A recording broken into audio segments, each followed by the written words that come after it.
이상한 변호사 우영우 지라 리뷰 바로 시작할게요.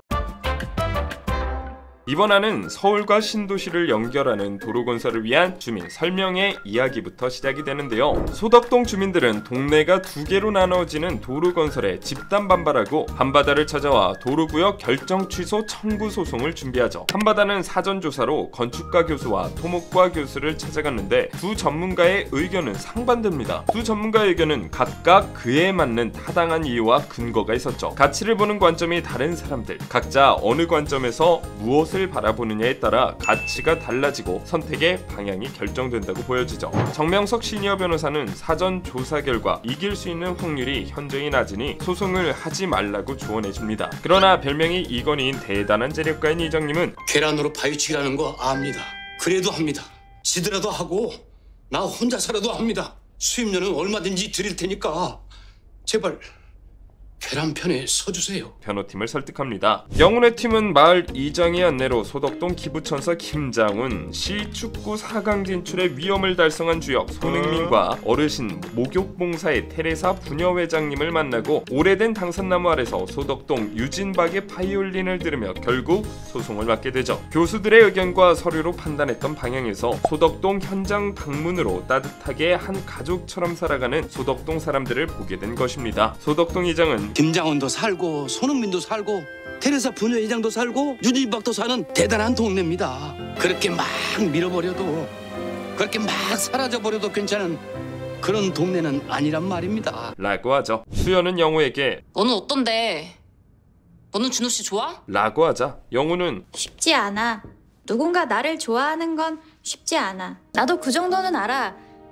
너는 선녀지만 나는 자폐인이잖아. 라고 합니다. 이런 이유 때문에 저런 이유 때문에 인생의 길을 걷는 것이 쉽지 않죠. 특히 영우에게는 더더욱 어려울 수밖에 없습니다. 영우는 색안경을 끼고 바라보는 자폐인이니까요. 영우의 아버지 광호는 한바다의 대표인 한선영에게 찾아가 물어보죠. 우리 영우 한바다에 취직시킨 거 그 태수미 때문이야. 한 대표는 그러면은 내가 선배 딸 받아놓고 태수미 혼의 자식이 한바다에 있다 까발리기라도 할 작정이라는 거야? 맞받아치죠. 하지만 이에 영우 아버지는 의외의 답변을 합니다. 그런 꿍꿍이가 있어야만 내 딸 받아줄 수 있는 거라면 그렇게 대신 한 번만 결정적인 순간에 딱 한 번 이렇게 아무 때나 막 둘을 한 법정에 집어넣지 말라고. 선영은 어이가 없어서 무슨 아빠가 이래?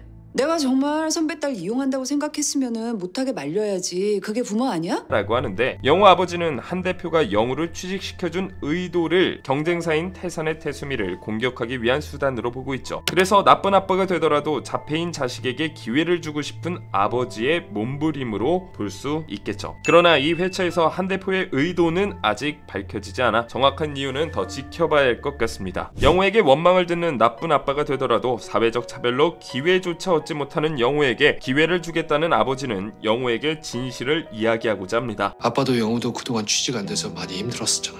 자식의 좌절을 보는 게 얼마나 고통스러운지. 그런데 영우는 영우 삶에 매번 끼어들어 막아주는 아버지가 싫다고 하죠. 자폐인이라서 누군가가 자신을 좋아하는 게 쉽지 않다는 걸 알고 있는 영우가, 사회가 영우를 좋아하는 게 쉽지 않다는 걸 알고 있는 영우가 좌절까지도 혼자서 오롯이 책임지겠다고 아버지에게 선언하죠. 왜요? 저는 어른이잖아요.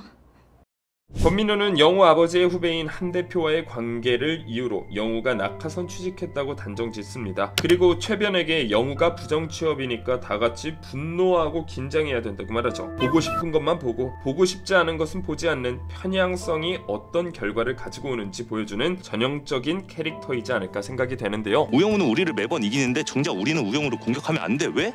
자폐인이니까. 우리는 우배한테 늘 배려하고 돕고 저 차에 나온 빈자리 하나까지 다 양보해야 된다고요. 하는데 모순인 건 권변은 7회차까지 영우에게 배려한 적도 없고 도운 적이 한 번도 없다는 것입니다. 다른 사람이 그렇게 하는 걸 스스로 했다고 착각하고 있는 거죠. 그러면서 늘 영우가 배려받고 있다고 피해 의식을 가지고 있으니 이게 답이 없죠. 게다가 자폐인인 영우마저 경쟁자로 보고 있습니다. 영우가 서울대 로스쿨 수석에 뛰어난 실력을 가졌음에도 불구하고 6개월 동안 취직된 이유는 보지 않고 뒤늦게 들어온 이유가 낙하산 때문이라고 단정짓고 자신을 피해자로 확신을 하는 거죠. 그 확신은 오히려 권변 스스로에 대한 불확신에서 나온다고 볼 수 있습니다. 권민호 본인이 얼마나 열심히 살고 있는지 충분히 멋진 사람임을 스스로 믿지 못하기 때문이죠. 어떻게 보면 자존감 문제일 수도 있겠습니다. 또한 대한민국 경쟁사회가 키워낸 가장 전형적인 캐릭터일 수 있겠죠. 그래서 이 드라마에서 비현실적인 캐릭터들 중에 가장 현실적이다는 평을 받는 캐릭터이기도 합니다. 앞으로 권변의 의식 성장 변화를 어떻게 이끌어낼지 시청 포인트 중에 하나일 겁니다. 이상 수달이었습니다.